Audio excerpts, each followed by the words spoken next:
talk about those. And can you explain the plot of No. Well, I did know the plot of Ghostlight when we were doing it.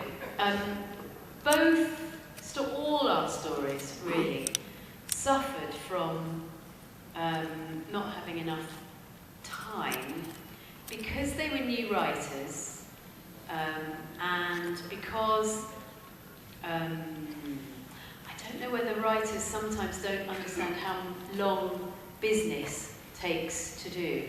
And of course, when you've got Sylvester McCoy in anything, you're going to have business. Let's face it. So we would do the read-through, all fine. Would come in maybe a bit long. We'd get to rehearsals. We'd start acting it out. And of course, it takes much longer to act something than to sit around a table and read it. So automatically, you get some scenes which are just extraneous scenes which are cut. So then we'd come to the producer run and again realise that there was too much material, so we'd have to cut some more.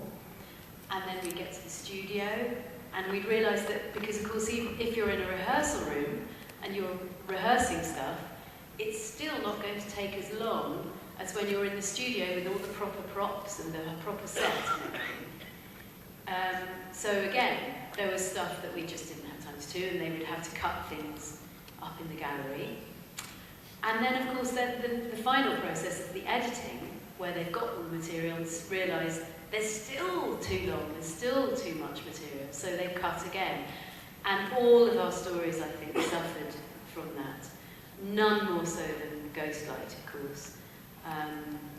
And even the stuff that's been put back in is not enough to explain Mark's whole story. I mean, you know, when he eventually got to write the story for Virgin, I think it was, then, you know, you had really the explanation of the story, which is that Light is going around cataloguing the universe, and, you know, you've got this Pygmalion type character who's control, you know, who's learning about, and it was so fantastic, the sort of whole evolution string through it, and I just thought it was great, and the way the Control mirrored, Control's relationship with Light was mirroring the Doctor's relationship with Ace.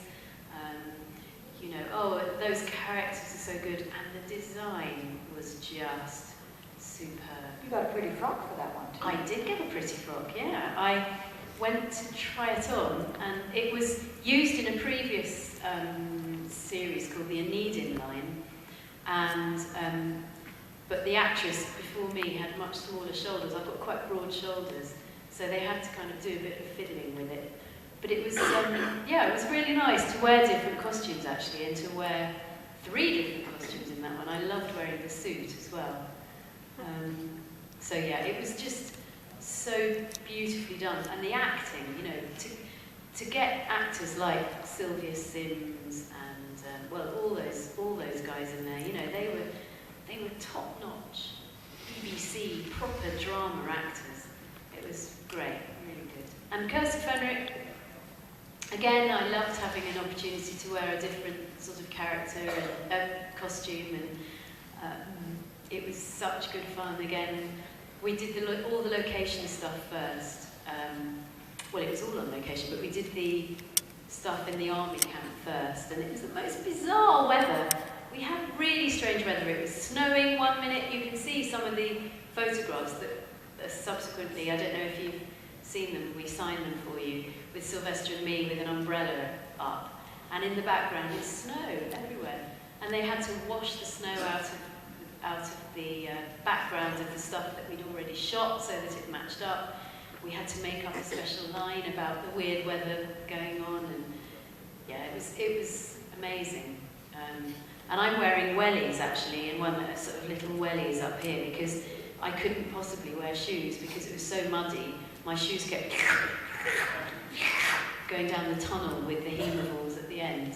So they had to paint box rocks strategically so that you couldn't see that I was wearing different shoes. That's amazing. So your run on Doctor Who wound down with survival.